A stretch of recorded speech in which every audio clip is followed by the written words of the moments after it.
Presque à l'heure, j'ai failli. Salut Victoria, comment ça va? Toujours dans ta voiture.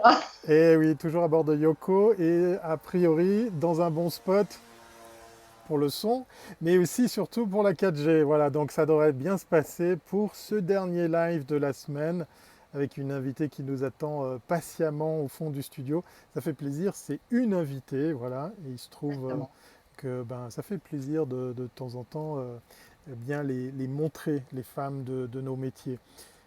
Bon, alors, avant qu'on fasse connaissance avec notre invité, pour le coup qu'on connaît un petit peu, eh bien, on va vous rappeler que vous avez jusqu'au 7 août pour ça.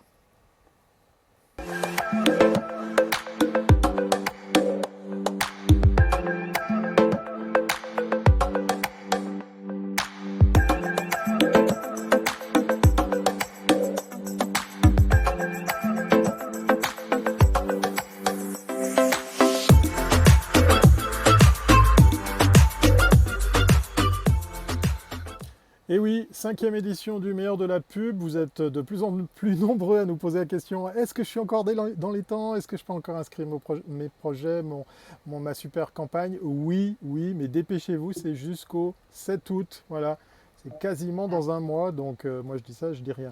Bon, allez, C'est place. 8 septembre la soirée Oui, et je me permets de prendre la main parce que pour répondre aux questions qu'on nous pose, on peut payer par facture. Donc inscrivez vos projets et allez jusqu'au bout, mais après vous nous contactez et vous recevrez une facture. Et je vous rappelle que pour cette édition, la deuxième catégorie est offerte. Voilà, juste. Donc, vous inscrivez votre projet dans deux catégories, vous en payez qu'une seule. Ça, c'est exact. notre geste barrière pour cinquième édition du Meilleur de la Pub. C'est la promo Covid. Voilà. Bon, allez, place à notre invité qui attend patiemment dans un coin de la Riviera vaudoise. De qui s'agit-il, Victoria? Alors aujourd'hui, on a le plaisir de recevoir Liliane Mébar, qui est fondatrice et directrice de Déclic Marketing. Bonjour Liliane. Bonjour Victoria, bonjour Thierry, ça me fait plaisir de vous voir. Ça fait longtemps. Ouais, ça Ça va. fait longtemps. Alors Liliane, tu es une spécialiste du marketing et surtout, tu t'es spécialisée dans le marketing pour les PME. Alors, on a vu que ce Covid a permis une accélération de la digitalisation. Les outils qui semblaient être très compliqués pour tout le monde, tout d'un coup, semblent en phase d'adoption. Mais ce n'est pas si simple parce que la visioconférence ne résume pas le marketing et disons le marketing digital. Alors, est-ce que tu peux nous dire dans quelle situation se trouvent aujourd'hui les petites PME? Quels sont les points où elles sont les plus fragiles? Alors aujourd'hui, en fait, ce qu'on peut passablement remarquer et que nous avons pu remarquer aussi en échangeant avec nos clients, c'est que cette phase qui est liée à cette pandémie qui nous terrasse un peu tous, chacun finalement à sa manière, est particulièrement compliquée pour les PME parce que beaucoup de ces PME ont déjà entendu parler de la thématique de la digitalisation. C'est pas quelque chose de nouveau, hein, ça on le sait. Par contre, la petite blague qui passe beaucoup ces temps-ci et qui a été très virale était vraiment de dire qu'est-ce qui a accéléré la digitalisation de votre entreprise avec la case à cocher sur le Covid. Pourquoi? Parce que beaucoup de ces PME, surtout celles qui ont pignon sur rue et qui ont un magasin ou une boutique, ont dû fermer du jour au lendemain. Leur point de vente était leur seul canal de vente. Donc, ils se sont retrouvés du jour au lendemain sans plus aucun revenu, parfois avec de nombreux stocks et ne pas savoir qu'en faire. Et c'est vrai que face à cette situation-là, ça a été extrêmement compliqué pour elles. Certaines ont rebondi ou ont tenté de rebondir avec les moyens du bord.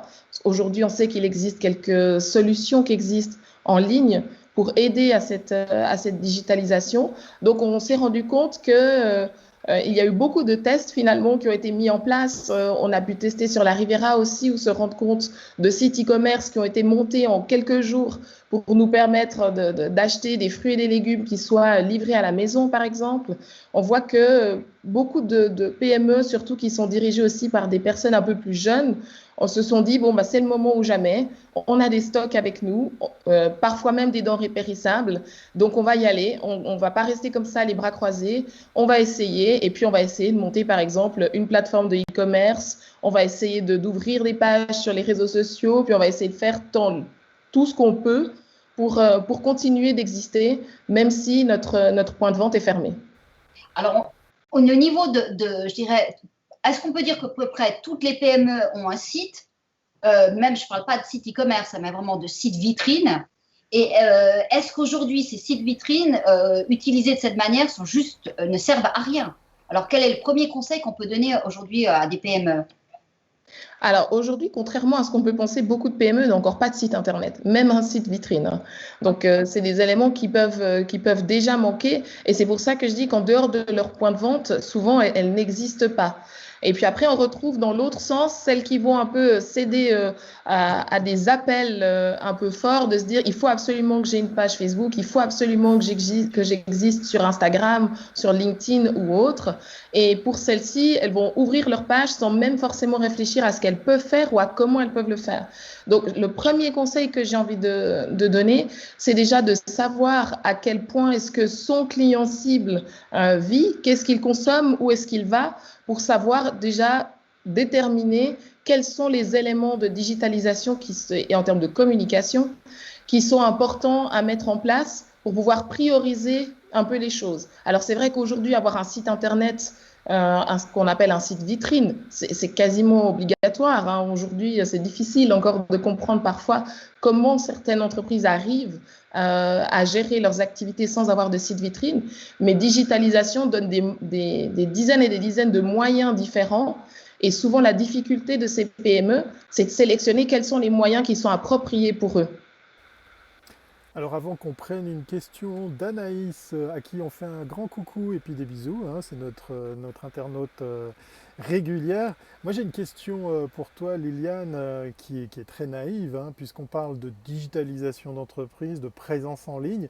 Comment on rencontre justement ces chefs d'entreprise, ces patrons de PME qui doivent faire le pas? Parce que justement, étant absent de cette digitalisation, de cette mise en ligne, c'est peut-être encore plus dur de leur adresser ces messages, de les identifier et puis après de les amener justement à changer leur fusil d'épaule. Alors, c'est vrai que pour ça, ce qu'on remarque beaucoup, c'est que les associations de promotion économique, par exemple, avec les membres qu'elles peuvent receler, sont souvent un bon premier pas pour avoir des contacts avec des entreprises, des PME de sa région qui n'ont pas forcément une visibilité digitale et de pouvoir les rencontrer et échanger avec elles. C'est vrai que la partie événementielle est la plus facile pour prendre contact avec ce type d'entreprise. Et aujourd'hui, de notre côté, le marché commence à savoir un peu qu'on travaille sur ce genre de challenge et de problématiques. Et c'est vrai qu'après, ça va être par le réseau des personnes qui nous contactent en disant bah, on nous a parlé de vous et on sait que vous pouvez nous aider là-dessus. Mais je dirais que toute la partie événementielle, se rapprocher des événements qui soient soit organisés par la promotion économique de sa région, de son canton ou par des associations fêtières, ça aide aussi passablement à être au contact de ces entreprises. Alors je vais donner le micro à Anaïs qui nous pose la question. Beaucoup de nouvelles sociétés se mettent à vendre des services digitaux, web, réseaux sociaux aux PME en détresse. Liliane, constatez-vous la même chose sur votre région? J'ai des prospects désespérés et sans budget. Et sans budget, est-ce qu'effectivement ces petits malins, ils sortent du bois pour essayer de vendre à tout va ce genre de service et pas forcément bien? Est-ce que tu as pu constater ce genre de choses également dans ton coin? Alors, j'en ai pas beaucoup remarqué sur la région de la Riviera ou même du Chablais. Aussi parce que finalement, comme je disais tout à l'heure, ces thématiques qui sont liées à la digitalisation ne sont pas nouvelles. Donc, ça veut dire que les personnes qui finalement, les entreprises qui en parlent depuis déjà longtemps. C'est juste que c'est vrai qu'on remarque aujourd'hui que l'occasion aide un petit peu le discours, malheureusement. Et on profite un peu plus de pouvoir encore plus parler de ce sujet qui n'est absolument pas nouveau. On remarque de temps en temps quelques entreprises en ligne qui essayent. Alors là, elles ne sont pas forcément localisées sur la Riviera. Ça veut dire qu'on va retrouver des petits maroulins, comme on le dirait, qui vont essayer de se faire l'affaire du siècle en proposant pour quelques centaines de francs d'ouvrir des pages sur les réseaux sociaux sans forcément même avoir réfléchi aux éléments dont l'entreprise aurait vraiment besoin. Mais je dois avouer que j'en ai pas beaucoup vu. Et puis vous savez, la Riviera, c'est pas très grand, donc les gens se connaissent. Ah ouais, ça c'est vrai. Mais ça revient à dire qu'effectivement, le point de départ, c'est la formation. C'est que lorsqu'on ne sait pas, on ne comprend pas dans quel monde on est, on ne sait pas, je veux dire, on ne peut pas juger de vie, même définir ses besoins. Et donc là, tu as lancé, c'est pour ça aussi qu'on voulait te voir aujourd'hui, c'était intéressant, un toolbox vraiment avec Brainbox qui permet de former les CPME justement pour qu'elles comprennent qu'elles comprennent, ou plutôt qu'elles sachent ce qu'elles ne savent pas, ce qui est déjà énorme, hein. Exactement, et c'est ça qui est important. Pour nous qui sommes dans ces métiers du marketing et de la communication, c'est facile de comprendre les différentes compétences et les différents métiers qui existent. Quand on est une PME, probablement qu'on n'arrive pas forcément à différencier toutes ces expertises et de savoir en fait de qui est-ce qu'on aurait besoin quand. Et c'est pour ça qu'on a eu cette initiative avec Olivia Giussani et François Rem de monter The Brainbox, qui permet justement de venir former ces entreprises directement chez elles, avec leurs contraintes, avec leurs outils, pour pouvoir répondre vraiment à leurs questions et qu'elles aient quelque chose de concret qu'elles puissent activer tout de suite. Et parallèlement à ça, avec les différentes demandes qu'on avait reçues, d'avoir monté la formation Ma PME Digitale. Et cette formation-là, son but est justement de pouvoir répondre à ces différentes PME qui sont toujours dans cette interrogation et qu'elles puissent comprendre quels sont les éléments à activer au moment de digitaliser son entreprise. Donc, on parle autant de e-commerce pour ceux qui en ont besoin, on parle de marketing digital, on parle de Google AdWords, on parle de Facebook et de pubs sur les réseaux sociaux, on crée des pages sur les réseaux sociaux également, mais on parle aussi légal, et ça c'est aussi un point extrêmement important qui est souvent mis de côté. Quelles sont les obligations auxquelles une PME doit faire attention quand elle se retrouve dans un business qui est en ligne? Et on parle aussi de finances, parce que c'est aussi important de pouvoir comprendre d'où vient son argent et de pouvoir optimiser ensuite tous ces éléments en fonction des revenus qu'on peut avoir. Donc, c'est vraiment une formation complète de 50 heures. Et la prochaine édition sera en présentiel à Lausanne cet automne.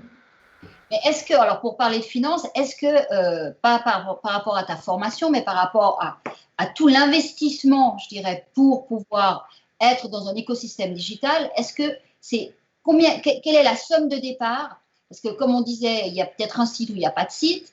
L'applicatif, aujourd'hui, on n'a pas forcément besoin d'en avoir, mais disons, on va aller sur des réseaux sociaux, donc il faut quand même faire des campagnes. On va peut-être imaginer d'installer un CRM. Donc, est-ce qu'il y a un budget minimum en dessous duquel franchement on se fait avoir ou disons ça ne sert à rien, on n'aura pas vraiment ce qu'il faut?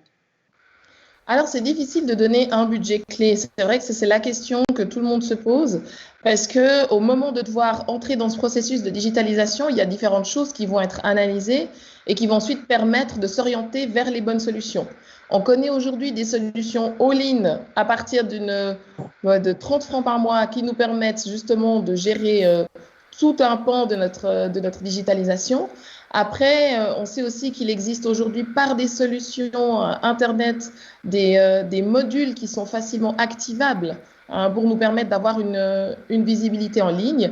Et puis après, si on est une PME qui vend énormément de produits en ligne, on devra peut-être plutôt s'orienter vers une solution qu'on appelle custom, où on va devoir tout créer sur mesure pour les besoins de la PME. Maintenant, aujourd'hui, de manière réaliste, pour une PME, il y a de nombreuses solutions qui existent sur lesquelles on peut se baser et ensuite un peu personnaliser juste quelques éléments. Et ça nous permet totalement d'être présent en ligne sans non plus gréver complètement son budget marketing. Et puis après, l'autre point qui est aussi bon de savoir, c'est qu'il n'est peut-être pas toujours bon, en tout cas dès le départ, de digitaliser tous ces produits ou tous ces services. Et ça aussi, c'est l'étape importante d'analyser quels sont les éléments qui sont, ou les produits qui sont facilement, je dirais, digitalisables. Question sur le budget, je reviens sur le point ben voilà, qui concerne chaque patron, chaque chef d'entreprise aux commandes d'une PME. À partir enfin, sans parler de la somme, allez, on va faire l'exercice inverse. Comment tu défends la nécessité d'investir? Alors, comme ça, justement, on va laisser planer le doute sur les montants qu'on peut imaginer facturer ce type de service. Mais on remarque, hein, plus on avance et plus on rencontre des patrons de PME dans la difficulté, que c'est quand même un exercice pas facile de les convaincre à aller vers cette digitalisation, à aller vers l'usage de ces outils. Euh, c'est quoi les bras de levier que tu utilises pour les convaincre de se dire, allez, maintenant, voilà, peut-être vous avez prévu un budget pour une manifestation, un salon, vous allez pouvoir piquer là-dedans, mais si ce n'est pas le cas, quelle sorte d'outils tu leur donnes, quelle sorte d'indications tu leur donnes pour les motiver à se lancer enfin là-dessus? Alors, une des étapes qu'on fait beaucoup, ça va être d'analyser leur portefeuille de produits et de services pour pouvoir déterminer lesquels seraient le plus faciles à digitaliser, tout en sachant que le grand avantage de la digitalisation, c'est de pouvoir mesurer très rapidement les Mhm. retours et l'impact qu'on va avoir sur le revenu. Donc souvent, quand on va travailler sur ces étapes-là, comme je disais tout à l'heure, plutôt que de digitaliser tout de suite l'entier de ces produits et services, on va déterminer peut-être un ou deux produits sur lesquels on va pouvoir commencer. On va pouvoir les mesurer aussi très rapidement, leur impact sur le chiffre d'affaires. Et à ce moment-là, ça devient beaucoup plus facile de déterminer si oui ou non on veut développer encore un peu plus ce canal-là. Et c'est vrai que ça, c'est un des grands avantages qu'on a avec les outils de digitalisation et il faut absolument pas s'en priver sans non plus tomber après dans le piège de tout mesurer et puis Mhm. de tomber sous une nuée de données dont on ne sait plus que faire. On fait un petit coucou à Christophe qui nous dit belle initiative d'anticipation avec cette toolbox. Être sur le web, c'est bien, mais encore faut-il savoir pourquoi? C'est une bonne question. Oui. Et Une- puis, euh, attends, si tu me permets, je pense que Parce c'est un on est bombardé de messages, c'est très c'est génial interactif parce que aujourd'hui. c'est un Excusez-moi. sujet, mais oui, parce que Mais oui, c'est un mais oui, sujet qui est mais oui. au cœur de ce qui est en train de se passer. Tout le monde veut toucher ses PME, mais aussi, voilà. Donc, je pense que ce qui est aussi important de faire comprendre, c'est qu'une fois qu'on a installé ces outils, c'est pas magique. C'est pas la machine à laver, on appuie sur un bouton et tout sort lavé et séché. Donc, il y a un travail aussi après. Et comme tu disais, il faut définir après quelles sont les données, les datas qui vont être importantes, qu'est-ce qu'on va vouloir traquer. Et puis, je veux dire, ça demande aussi une autre type d'expertise parce que jusqu'à maintenant, on vendait et puis ça marche pas. Tandis que là, il va falloir anticiper, voir quel type de prospect on va pouvoir cibler, mieux gérer toutes ces campagnes de communication. Donc, je veux dire, ça demande un autre type de travail et je me demande si beaucoup de ces PME ne sous-estiment cette partie. Bon, alors peut-être, mais c'est vrai qu'une des...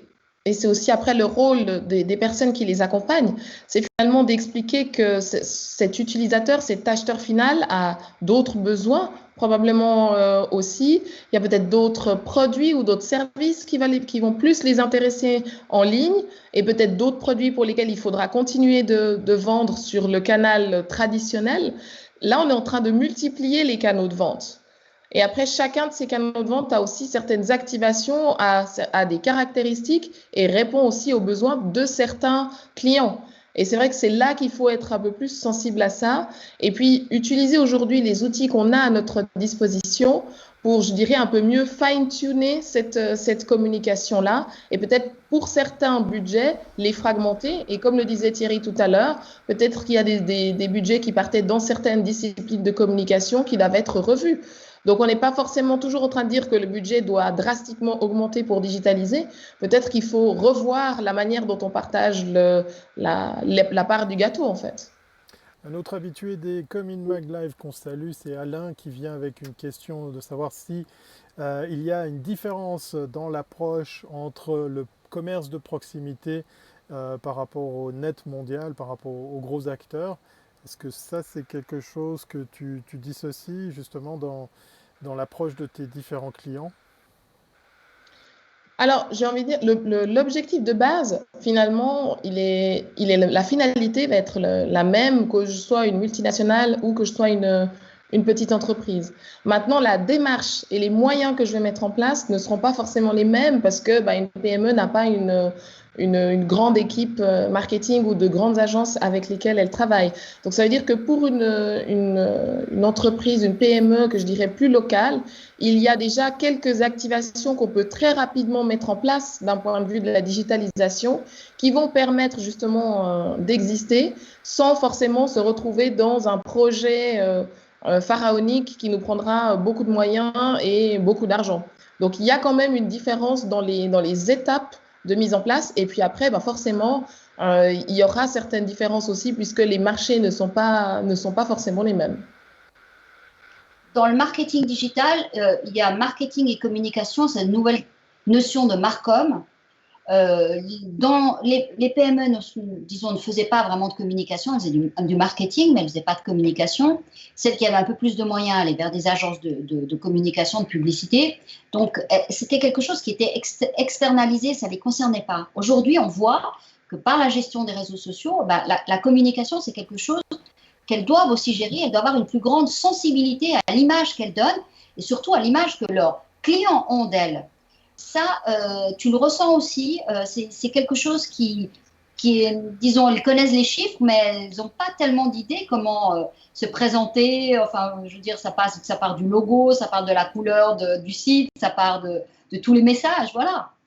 Parce que là, ce qu'il faut aussi se rendre compte, c'est que avec ces thématiques de digitalisation, on amène aussi une énorme multiplication des points de communication qu'on peut avoir entre un client et l'entreprise en tant que telle. Et c'est vrai que c'est parfois plus difficile à gérer de se dire mon client peut passer la porte pour venir vers moi sur mon point de vente et pour me parler ou pour poser des questions et éventuellement pour acheter un produit ou un service. Ce qui n'est pas forcément le même du moment où je multiplie mes canaux parce qu'il peut aussi mettre un avis sur Google, il peut venir me parler sur les réseaux sociaux, il peut passer à travers différents moyens et il faut aussi être là pour y répondre. Et c'est vrai que c'est souvent aussi un des points qui effraie aussi un petit peu ces PME, et ça on l'a souvent entendu, c'est de dire oui mais du moment où j'ouvre ça, je vais devoir être disponible 24 heures sur 24, je vais devoir faire du conseil en répondant à des publications sur Facebook, mais ce que je veux, c'est que les gens viennent dans ma boutique parce que c'est là que je peux leur donner un conseil qui est de meilleure qualité plutôt qu'en ligne. Et c'est vrai qu'il y a toute une part de formation aussi là qui prend tout son sens. Ça va être de dire pour ces PME, il y a certaines choses que vous pouvez dire en ligne, vous pouvez aller jusque-là. Pour d'autres choses, vous pouvez recommander un rendez-vous pour venir aussi sur le point de vente et d'utiliser aussi les réseaux sociaux comme un moyen de ramener le client sur le lieu de vente et pas uniquement d'avoir juste un échange qui se fait uniquement à traveur des médias digitaux. Alors moi, j'ai eu deux exemples. Tu veux oui, lire? voilà, des propos qui viennent confirmer la parole de Christophe qui rejoint Victoria justement sur le frein qui revient souvent dans la capacité d'une PME à dégager du temps et émettre des ressources. C'est effectivement toujours la pierre d'accrochement, d'achoppement parce qu'effectivement c'est là où le bas blesse. On a peut-être de la peine à imaginer qu'il faudra tenir le rythme et la constance. Et dans une PME où on parle de quelques collaborateurs, c'est encore plus difficile à imaginer pouvoir pérenniser justement cette communication avec les ressources qu'il faut et l'engagement qui va avec. Oui, Victoria. Des exemples où tu as deux exemples, deux extrêmes, où tu as des PME qui sont vraiment qui vendent dans le circuit B2B et qui me disaient mais j'ai 3 clients, je les connais, est-ce que j'ai besoin d'être visible? C'est absurde. Et d'autres qui avaient commencé à faire des opérations sur des réseaux sociaux et qui passent leur journée à regarder Google Analytics pour voir les résultats. Donc, d'un côté, on passe à quelque chose qui te donne un stress, et puis de l'autre côté, c'est ta interrogation, est-ce qu'on doit quand même on doit rentrer dans cette communication ou pas? C'est vrai que, comme on l'a dit tout à l'heure, c'est un investissement aussi, pas seulement en termes d'argent, mais aussi en termes de temps. Et ça, c'est ce qu'on dit aussi à tous nos clients. C'est pas seulement ouvrir une page sur les réseaux sociaux ou juste faire un site vitrine et puis après on s'en va. C'est à ce moment-là aussi que l'investissement en termes de temps en débute. Et ça, il faut absolument en être conscient. Et puis, ce qu'on disait aussi tout à l'heure, c'est qu'il ne faut pas non plus vouloir digitaliser pour finalement céder à des tendances ou des phénomènes de mode. C'est pour ça qu'on est obligé de faire ce qu'on appelle nous vraiment un audit ou un assessment au début pour déterminer quels sont les vrais besoins et quels sont les outils qu'il va falloir développer après pour répondre à ces différents besoins-là. C'est clair que quand on est dans du B2B ou quand on est dans du B2C, on n'est pas du tout dans la même dimension et on n'aura pas besoin des mêmes moyens d'un point de vue digital. Maintenant, avoir un site Internet aujourd'hui, c'est quasiment obligatoire maintenant. Est-ce qu'il faut ouvrir des pages sur tous les réseaux sociaux? Est-ce qu'il faut faire du Google AdWords? Est-ce qu'il faut faire de la pub à travers les réseaux sociaux? Est-ce qu'il faut travailler encore plus sur tout ce qui est lié à de la géolocalisation? Pas forcément. On est d'accord, c'est pas parce que la palette de peinture est pleine qu'il faut utiliser tous les éléments. Après, c'est propre à chaque entreprise, à chaque PME de finalement créer son tableau et de déterminer quels sont les éléments dont elle a besoin. Et je pense que c'est souvent là, en fait, que l'erreur se fait plus souvent, c'est que tout le monde se dit digitalisation, mon Dieu, je dois être partout. C'est pas ça que ça veut dire. C'est absolument pas ça que ça veut dire. Et souvent, le fait de partir très rapidement, tout de suite dans l'opérationnel et de vouloir faire ouvrir des éléments partout, faire de la publicité partout, on se retrouve avec des personnes qui sont finalement frustrées alors qu'elles ont investi de l'argent et du temps peut-être dans des activations dont elles n'avaient absolument pas besoin. Alors justement, parce que ce cas de figure est assez fréquent, qu'est-ce qu'on fait quand on arrive dans un cas de figure comme celui-ci, où effectivement la personne en charge de la com, du marketing, ou pire encore, le chef d'entreprise a ouvert des sites, des pages, a peut-être même donné de l'argent à certains directories pour ne pas les nommer, et on arrive trop tard parce qu'effectivement il a initié tout ça, voire même peut-être enclenché un dégât d'image. Quelles sont les premières actions que toi tu mets en place pour un petit peu corriger le tir et éteindre l'incendie? La première chose que je fais, c'est qu'on va mettre carte sur table et on va voir tous les contrats qui auraient été signés et pour combien de temps ils ont été signés. Ça, c'est la première des choses. Et puis finalement, on va mettre pause pour les éléments qu'on peut mettre en pause ou mettre en attente. On va travailler sur cet audit pour vraiment maintenant mettre en place quels sont les véritables éléments dont on a besoin. Et à partir de là, on va rectifier le tir autant que faire se peut. Comme on l'a dit, pour beaucoup d'investissements en digital, on n'a pas forcément de contrat. Donc, c'est des choses qu'on peut arrêter du jour au lendemain, pour autant de nouveau qu'on ne soit pas lié. Et ça nous permet cette réactivité. Et puis après, pour le reste, c'est clair que s'il y a des contrats qui ont été pris, on ne pourra pas faire de miracle. Il faudra les garder, puis essayer de voir dans quelle mesure est-ce qu'on arrive à jongler ou les utiliser. Et puis pour ceux qui ont ouvert des pages sur tous les réseaux existants, l'idée là, ça va être aussi de déterminer quel sera le réseau principal sur lequel l'entreprise va vraiment créer une communauté. Donc, ça veut dire, comme le dit le mot community management, faire des échanges avec sa communauté et puis pas juste uniquement pousser sa communication puis le prendre comme un média supplémentaire. Et sur ce réseau-là, il y aura tout un travail qui sera fait, éditorial, de planning, de planification pour pouvoir vraiment interagir avec son audience.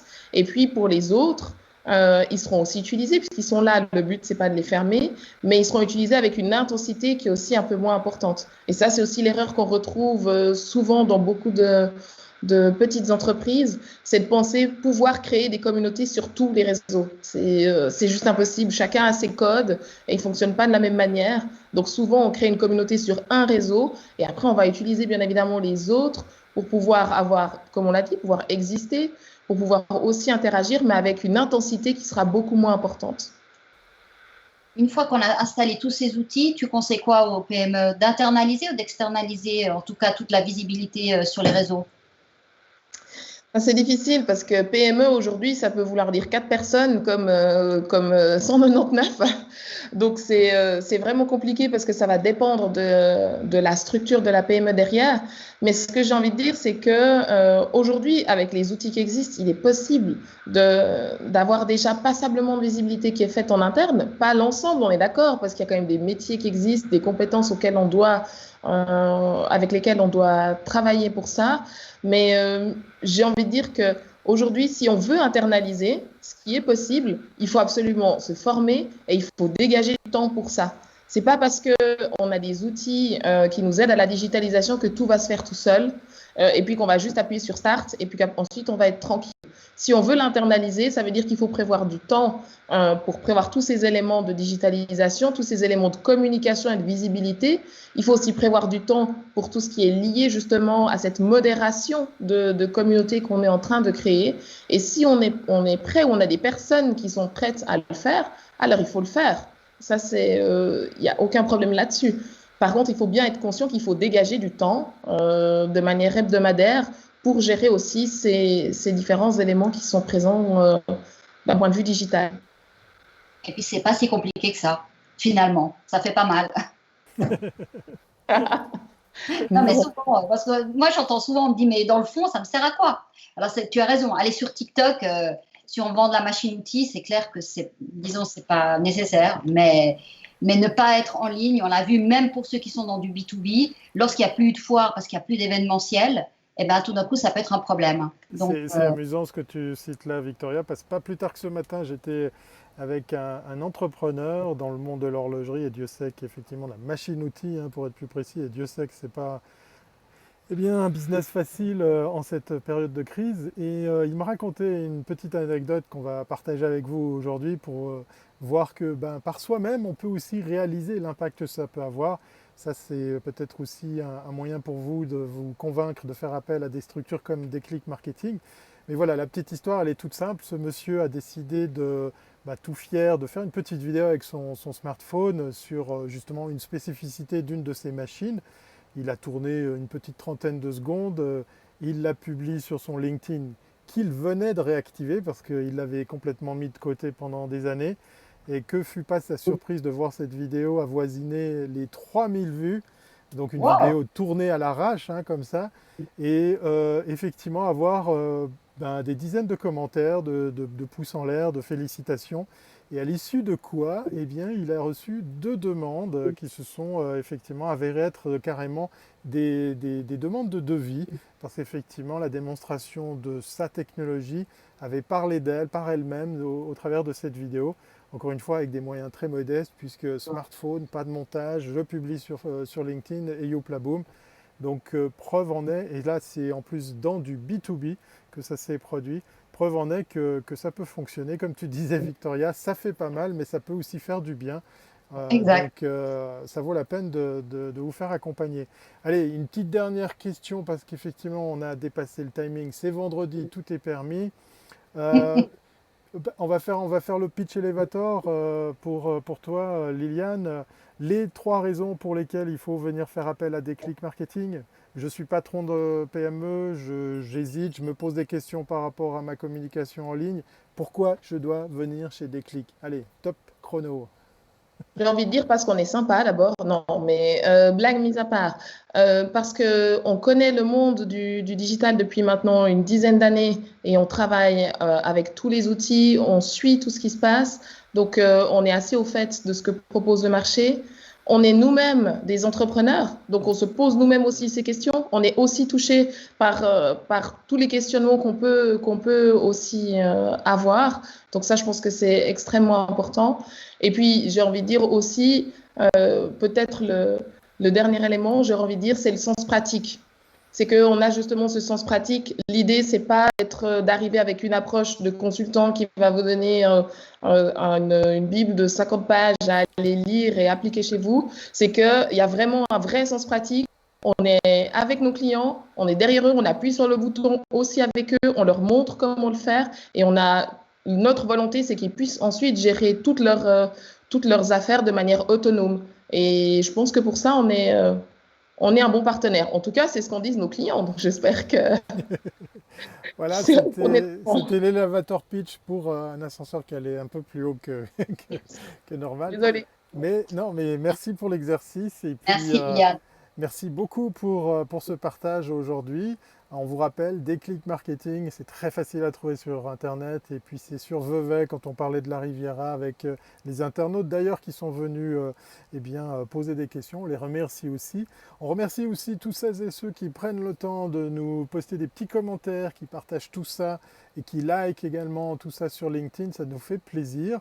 Voilà, on arrive au terme de cette émission. Il est temps de penser au week-end, hein, parce que vous savez, il y a 2 jours durant lesquels on est censé pas travailler. Donc on va te dire au revoir, Liliane, et puis on va se dire à très très bientôt si c'est pas avant. À bientôt. Ciao, ciao, Merci Liliane. beaucoup. Voilà, c'est la fin de semaine, c'est la Eh fin oui. des lives. Voilà, qu'est-ce qu'on va faire? Qu'est-ce qu'on va devenir? Encore une semaine, encore une semaine. C'est ça la surprise. On vous avait parlé de pause estivale, mais on va venir sur vos écrans encore la semaine prochaine, du lundi au vendredi, et le programme est quasiment sous cloche. Donc restez connectés. Et comme on vous le disait, vous avez le droit de revoir les épisodes, vous avez le droit de les partager. Et puis quant à nous, Victoria, on va leur souhaiter un bon week-end et on se voit lundi. C'est ça? On se réjouit parce qu'on a un très beau programme la semaine prochaine Oui, aussi. il est bien chargé. Ah, Ouais. Allez, portez-vous bien et bon week-end à tous. voilà. Au revoir. Bye bye.